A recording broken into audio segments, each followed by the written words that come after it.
Firstly, what I'll say is a big shout out to B-Sides Melbourne and especially Lydia. She's going to hate me for saying it, but I'm going to say it anyway. Lydia brought the two groups of us together to show the Casada guys off because unfortunately they were supposed to present at B-Sides Melbourne. And we were really happy to have them come along here and show off some pretty awesome work from what I hear.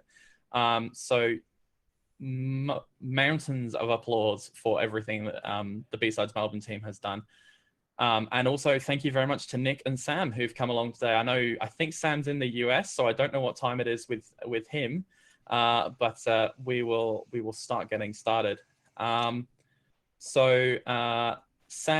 is the CEO and founder of Casada, which is an Australian cybersecurity company.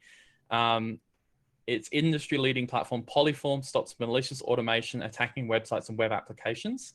And Nick is the field CTO at Casada, and as a Melbourneian native, I won't hold that against you. Nick can most often be spotted in the streets of Cremorne, you'll have to tell me if that's right or not, or hanging around at startup and security events. And his role as field CTO ensures that the Casada team are solving the right problems for their global customer base. I love it. All right, guys, if you want to come off mute and start your video, we are more than happy to hand over to you. Hey guys, how are you? Fantastic, mate. How are you guys going? Very well, very well. Let's just get our Prezzo title screen up. Yep. How are you doing, Sam? Is it nice and late with you, or is it somewhat early? No, it's fine. It's 9 p.m. Still going strong on a Friday afternoon. Oh, that's awesome. Not that a whole lot at the moment, but yeah. All right, well, take it away, guys. All right, awesome. Thanks, Ian. Rightio, so I guess just an introduction to the talk today. We wanted to talk to you not about who Casada is or what we do, but more what we've learned. We've been on a journey for 4-5 years in building a defensive web security tool. And the origins of that were, I guess, experience where we kind of understood the traditional ways that you protect web apps are really cumbersome. I don't know how many in the audience have had to deal with web application firewalls or DDoS tools in the past, but they're really hard. And many of them are sort of built based on sort of yesteryear frameworks. So, you know, across the board, you know, the team at Casada now, mostly still based in Sydney, although we have a presence in the US. We've got about 50 people who are dedicated to building a tool set that can protect our customers. And that's what today's talk is about. It's about the evolution of our, you know, our defensive capability. You know, it's all the learnings from being in the trenches against really sophisticated adversaries. It's about, you know, it's the learnings from all the scars that we've got and the wounds that we've licked. And it's kind of a pointer, I guess, in terms of the direction of where we're thinking about the future of defending against, you know, really sophisticated adversaries from an automated attack perspective. Awesome, thank you. Now, to be yet another person to quote Sun Tzu, all warfare is based on deception, right? And as Nick said, this is really the core of what we're trying to talk about here, because it's one of the most effective tools that the people that we're up against, you know, have at their disposal, right? And at the end of the day, it is people we're up against, whether they're using some sort of bot or tool, right? It's a means to an end, and we need to remember that. Now, you know, our adversaries use deception all the time when they attack us, right? From using legitimate customers' IPs or compromised machines to mask their identities, to pretending to be completely different tools than, you know, they actually are when they're using them. It's really all about putting us on the back foot as defenders and forcing us to play catch up in, you know, a game that we're always losing. And unfortunately, we're really restricted from the defense perspective as to the level of deception that we can employ, right? We have bounds that we need to operate in, and we need to be very careful that we don't cause collateral damage if we start to, you know, move too far down that route. the next one, Nick. So there's a bunch of rules that sort of govern the games that we play in, and every day we're in the trenches fighting against attacks on behalf of our customers. And so just to run through some of the rules for you guys to think about, you know, the battles that we play, they are, you know, they rely on strategy and endurance and intelligence. You know, in many cases, we're fighting against the same adversary day in, day out for months on end.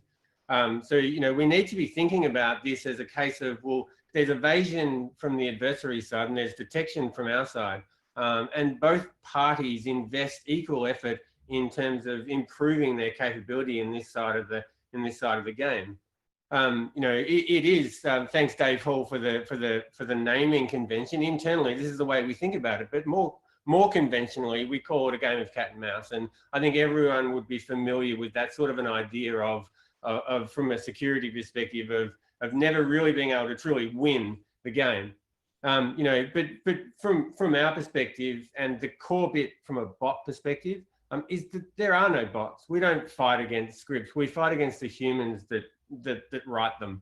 And those humans, you know, they're highly motivated in many cases to continue this game and to continue to get access to whatever asset it is that sits behind Casada. And it does become a game of last man standing, or last person standing rather. In which case, you know, we have a tremendous advantage over the vast majority, if not all, the adversaries that we come up against. The game's played in public. We're using web applications, APIs, mobile apps. You know, these are things that humans are using on a daily basis, and that really does limit and control what can be done. You know, there are innocent bystanders. Our customers have customers. Our customers make money from the customers that are using their applications, and we need to adhere by the rules that say that those customers are the most important part of what we do. We generate and collect data. You know, the analysis of that data is our greatest asset. It allows us to learn, it allows us to grow, and it allows us to develop the product from where it was 2 or 3 years ago when we first went live to where it will be in 2 or 3 years' time, you know, when we're you know, well and truly advanced on the plane that we're going through. We, from a Casada perspective, you know, the only limitations we have are agility, ability, and creativity. Yeah, but if you think about it from the attacker's side, their strategy is to blend into the crowd. They have to present exactly the same as the humans that are interacting with the applications. You know, and finally, in doing that, they have to respond to every challenge that we give them. Failing to respond to a challenge isn't an option in this game that we play. So if we think about who our adversaries are, you know, in many cases they're, you know, traditional bad people, fraudsters, you know, criminal gangs that are after payment-related challenges or credential abuse or DDoS even. But in many cases, they're legitimate businesses. So, you know, it's an aggregator that's looking to get access to a banking balance, or an aggregator that's looking to get into a loyalty rewards program. It's a competitor trying to analyze and assess and abuse their competition by gaining access to information. Or startups, you know, prop tech startups that are interested in taking all the data from REA's website and building it into their own product at $0. Or in many cases, it can even be corporates, market analysts, investment firms that are looking to leverage alternate data that's free to complement and extend the data that they have to help them understand what's happening in a marketplace. We're going to spend the next 2 slides just looking at a couple of tools that we've seen in the marketplace. And shout out to the guys at Recorded Future for a huge amount of work they did on understanding what Lincoln Sphere is and how it can be used. For a bit of background, it's basically a customized version of Chromium built by a team of people in Russia. And it takes evasion to a whole different level. So the idea with Lincoln Sphere is that you can basically pre-populate thousands of browser fingerprints into a tool and then automate the use of those to engage in an application. And if you think about the evolution of, how bad people have played cat and mouse in the past, it started with, IP blocking or rate limiting or geo blocking, as a defensive tool set that was then very easily evaded through the evolution of residential proxy networks. At Casada, we did a research project last year where we harvested 50,000 Australian IP addresses from one single residential proxy network. So think about that in terms of its ability to run rings around a standard or traditional defense. You then move to, header anomaly. So looking at user agents or any sort of the request header to look for patterns there. And again, from an attacking perspective, very easy to randomize and spoof that data. Then, a lot of the really early bot detection platforms use technology like browser fingerprinting to get an understanding of what sits behind the network layer of a request. And again, the attackers innovated to understanding how to replay against those browser fingerprint processes or write scripts that evaded the detection of that model.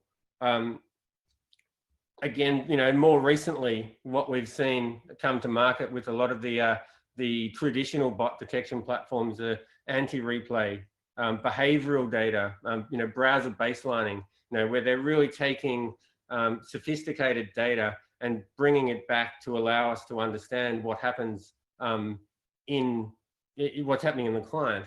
And this is where, Lincoln Sphere really takes that to the next level. So you think about the fact that, you can pre-populate 50 different user agents. And with that user agent, you get the full legit browser fingerprint with it that you can then rotate through. That's going to sail through browser baselining. It's going to sail through behavioral anomaly because you can pre-record human activity into the tool set. And so, it leads to the fundamental philosophy of the Casada detection model is to actually look at the toolkit itself. And I guess the clue here is that what this actually is a customized version of Chromium. So it's the detection of the customization that is the undoing of this solution. We're not looking at the data that it's sending to us. We're looking at the environment that is sending that data. So I'll hand over to Sam to do another. Awesome. Thanks, Nick. Toolkit. Now, another awesome toolkit that we've come across is this framework for Puppeteer. So for those of you who don't know, Puppeteer is an awesome framework for actually automating Chromium. And, it was meant to be used to run automated tests in, legitimate corporate environments. But, as with any automation toolkit, someone figures out how to use it for things that it wasn't intended for. Now, automation at the end of the day comes down to economics, right? It's all about how can we take a process that is typically not economical when a human does it and make it very, very viable. And this product, or I guess set of features, does that exactly, because first of all, it's free. So from a free GitHub repository. And the way this actually works is it monkey patches all the legitimate Chrome features into a headless Chrome environment, right? And this is how it actually goes about evading that traditional fingerprinting detection piece, which Nick mentioned earlier, is the way a lot of earlier bot detection systems actually worked. Now, this Puppeteer Stealth has the ability to mimic many different versions of Chrome. It's very, very simple to use. Within the GitHub repository are many examples, and a quick Google will take us to some Stack Overflow articles with hundreds of examples of ways to implement it. And it's very, very simple to hide as well. So as Nick mentioned, right, the rotation of IPs, the leveraging of residential proxy networks, that's something which can be built into this, right? So all of a sudden, people are taking what is the full power of a browser, but far cheaper computationally because it's not headful, so it doesn't need to render a GUI, and then scaling it out because they can automate it so simply because it is just such a robust framework. And one of the beauties of this project is it's constantly evolving. So again, unlike the defenders are in a lot of cases have their hands tied, this doesn't, right? This is a living, breathing project, and it's maintained by the people who use it. So they're more incentivized than anyone to make sure this stuff actually works, you know, as people update their defense mechanisms.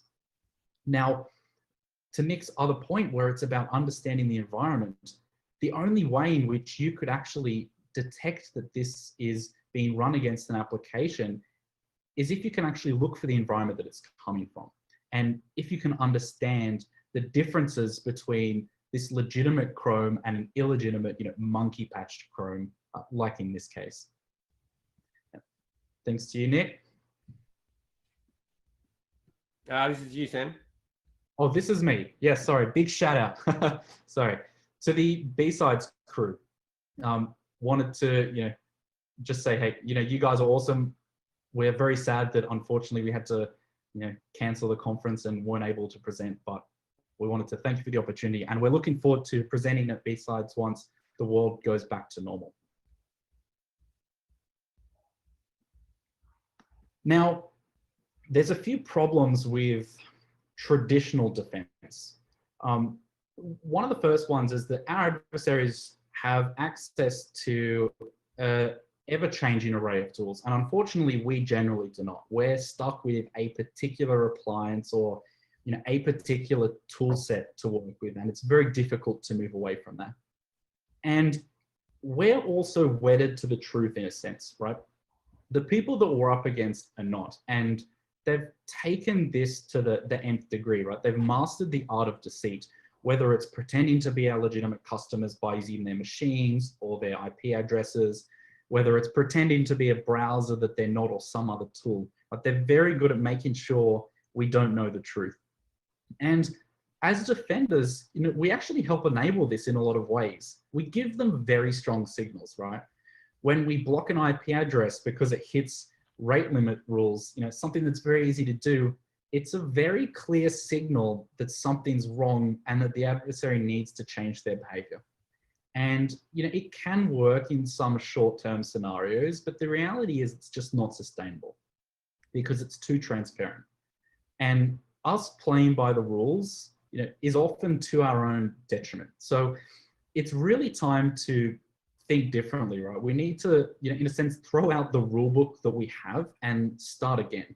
You know, a very good example of this in the real world may be something as simple as fingerprinting a server, right? When someone runs a, you know, simple scan, maybe it's with Burp Suite against an application server, the server that we run responds honestly, right? It lets the attacker know exactly what they're up against, you know, sometimes to the level of detail of version of software that it's running. And this just makes it so much easier for them to understand exactly how they're going to defeat it. Now, it's this behavior that we need to change and really try to adopt the mindset of our adversaries, which is be honest as little as you possibly can. Over to you, Nick. So let's think about this in a real world scenario that we've done a bunch of work with a few of our customers to explore this idea of not being honest with the way we respond once we've detected an adversary. In a very real world example, people are stuck at home. Nintendo Switches are being dragged out. Undoubtedly, controllers are getting worn out, and you have to go to market to buy a new one. So you go to one of the big marketplaces in Australia, and you can see it's going to cost you $79 to buy the new hand controller. Then you think, all right, well, I'll look around the market and I'll look at the traditional retailers. Okay, 85. Okay, that's a little bit more. 99 at this traditional retailer. Sure, I can go in store to get it, but it's going to cost me $20 more. You know, again, 89, 99, 89 again. No guess who that is with the color branding on there. 99, and then we get to Amazon, and they are exactly at $79. And it is absolutely no surprise. The idea with Amazon, when you join the marketplace, is that they have this capability of allowing you to match the market price within Amazon. So you're basically competing with all the other retailers inside of Amazon to be the best presented price. And then there's a tick box that says, also compare me to competitive external pricing. And if you can just imagine what this for us is, this is a bot that comes out and scrapes the pricing of one of our customers to understand what price they've got the same product for. And this was the thing that we were like, oh, well, this is super interesting. Let's start mucking around with this with our customer and understand what happens when we start playing back and we don't play by the rules. So we've got the Amazon bot. Central to this whole strategy is our ability to actually detect it. We've got to have visibility of it as it enters into our customer environment. We've also got a guy that really needs a Nintendo Switch Pro controller. You can see it in his eyes. He's super keen to get the very best price. And they are both interacting with our customer's website. So we put the price up to begin with at $79. And as soon as we do that, Amazon are at 79. Let's just go back one more here. So we start at 71. Amazon will immediately, within our research is within 1 to 4 hours, Amazon will detect that we've reduced the price to $71.19 and then automatically change the pricing on their customers or their resellers price. So we then reset back to 79, which was the standard price that we had. Now what we're doing, if we went through that exercise with hundreds of products over several weeks. And what we gained through that exercise was a really good understanding of the Amazon bot. And we were able to profile that bot every time it hit us. But rather than block it, what we basically did is we just decided to give it the old price. And so now we had a scenario where the guy on the right who really wants the best price is getting $71.19, but the Amazon bot that comes in is getting $79. So what we've done is we've matched the fact that we can detect them, and then we've given them stale data. And if you think about why this is interesting in this use case, is because there are no flags in the Amazon operations system to tell them that something's broken. Had we blocked that bot, there would have been a red signal going off in a queue of alerts somewhere, and they would have automatically come and looked at what was happening and then tried to make a response, tried to play that game of cat and mouse. But we've robbed them of that opportunity to do that by presenting them with something that they expect. The response to their request looked identical to every other one that they've sent in the past, except that they're not getting the live price. And that's the core of the value proposition that we're bringing to that particular customer. And if you think about it in coronavirus world, everyone is now entirely based on online. There is no retail bricks and mortar business anymore. So the competition for the best price or price position is hot. And these automated pricing tools and the sophistication of the platforms like Amazon and Catch and Kogan is a significant competitive differentiator. And so we come back to our architectural design of Casada version 1. And effectively, if you think about what we need to do to improve on version 1 here, is we've got a shopping list of things that we need to build into the product. We needed dynamic detection. We needed to be able to shift the way that we respond to a bot based on different things. So we're not constantly serving up the same thing. It allows us to play a really advanced, sophisticated game of cat and mouse. We needed to be able to uniquely identify bots and track them. In the example we used before, we needed to know that was Amazon, so that when we did something to that bot, we had absolute certainty who was going to be impacted by it. We needed to do stuff with data. Like, the whole concept of bot detection is about bringing back intelligence from a client environment and then using that data to enhance your ability to make detections. And then we need to add some things that you can't productize. You need to work with the customer. So, catalog price variation. This is all about exposing the Amazon bot. The more we do this, the more we learn. every time that we change the price of a product, we sit there and we capture the data as it comes in. And if we see something that's different, that is a signal for us to go and expand and extend what we're doing. And then obviously, you know, we would then use our advanced bot building capabilities to monitor what they were doing. So that gives us really early signal of when they respond. And if we bring all of that together, and then we think about what Casada looks like now compared to what it did before we started doing any of this kind of stuff, we've got a really sophisticated bot detection platform. You know, we've got additional weaponry, additional arsenal, and it's given us an ability to stay in the game, remembering that this is a game of last man standing. And our, you know, the weapons that we have in terms of the scripts and the sophistication of our techniques allows us to stay in that game, and allows us to cause a lot of problems for people who are trying to attack our customers. Over to you, Sam. Awesome, thanks, Nick. Now, you know, at the end of the day, as Nick mentioned, the job of most high volume automated attacks is to obtain clean data, right? And that can be in the form of scraping prices or other bits of information where you just need to obtain it, or it can be in the form of actually cleaning a data set that, you know, may be dirty, right? A good example of that would be stolen credentials that need to be cleaned in the form of account peeking or credential stuffing. Stolen credit cards, which you need to clean by washing them through a payment gateway. And it's all about cleaning this data in a very economical way. So, you know, quickly and easily, right? If we take something like credential stuffing, where the stats are roughly 1% of stolen credentials will be effective on a given website or valid, right? There's no way a human can manually go and do this. So we want to, you know, take this bot, which has a whole bunch of rules set up, which inform it when data is clean after, say, testing a credential, and add it to this new data set. Now, if we can work to undermine all this without actually giving signals, it completely destroys the value proposition of having a tool do something on your behalf. And as Nick said, a very good example of that is returning pricing data that's not correct. Or other practical examples of that may be having a bot think it's been successful when it actually hasn't. So Nick, I'm going to need to grab the screen now for some wonderful live demos, which hopefully will work. Alrighty, you got my monitor up, mate? Yep. Perfect.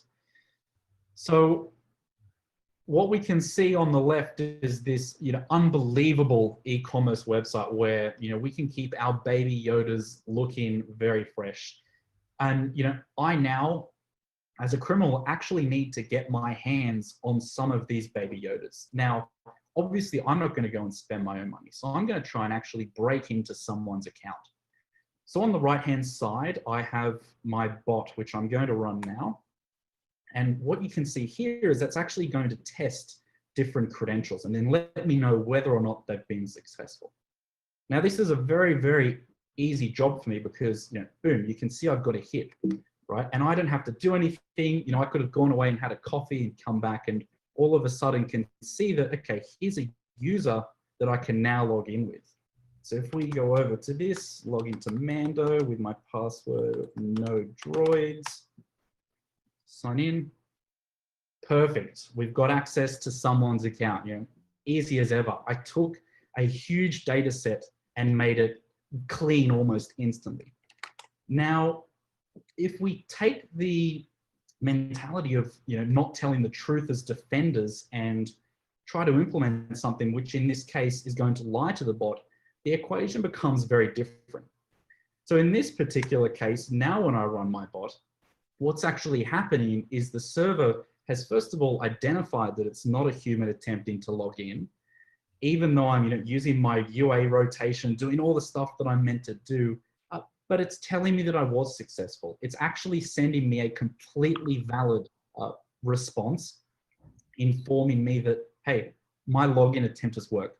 So now this attempt to clean all of this dirty data is completely futile. And especially if as the adversary, I don't realize what's going on as I launch this against, you know, hundreds of websites and again, go away and eat a sandwich and come back, right? All of a sudden I end up in a very bad position where I may be actually trying to sell this on, and what I'm selling is no good, right? Which completely destroys my reputation and undermines all the effort that I went to. Now, another actual practical example of this pricing piece, if we jump on one directory and then go into another box. Perfect. So you can see on the left, as the legitimate customer, you know, I'm presented with these prices, right? We can see that the Compton is going to cost me $770. Now, if we go back and actually run this price scraping bot, which is designed to maintain real-time pricing of these products, you can see that it's actually very different. So if we look at the Philly cheese and the Waterboy here, whilst my browser's being told one of them is $4.25 and the other's $38 respectively, you can see my bot is actually getting very different prices, and actually different prices every time it requests them. Now, this is a really, you know, blaringly obvious example where they're not trying to be sneaky, but this is the whole point, right? If we can undermine the trust that someone has in either their own data or the person who's providing them data, it really changes how people go about running these sort of campaigns and actually whether or not they're even worth it in the first place. All right, so jump onto the next and final slide, Nick.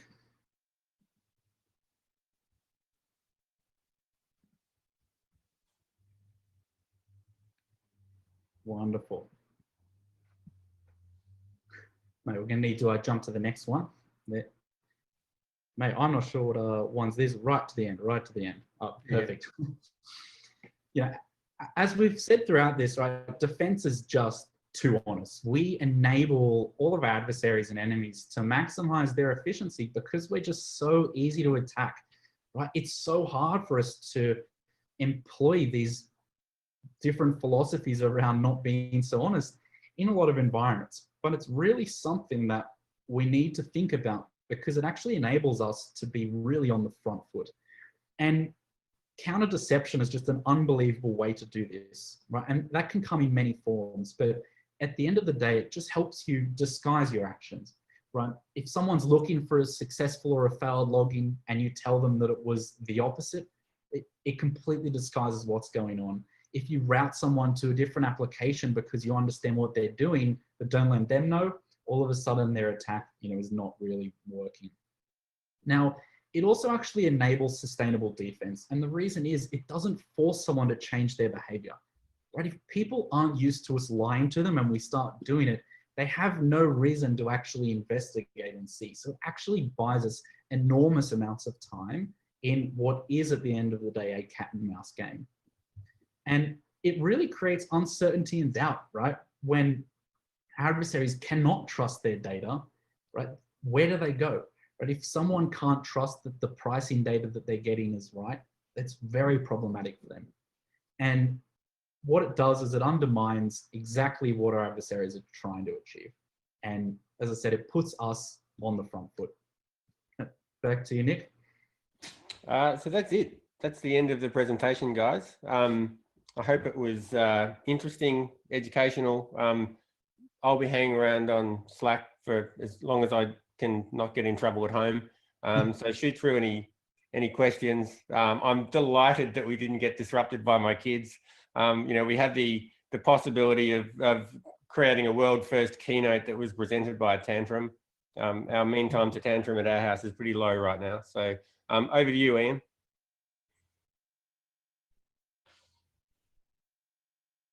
You're on mute still, Ian. I'm doing this every single time. I'm gonna have to. Back. Yeah. Got you back.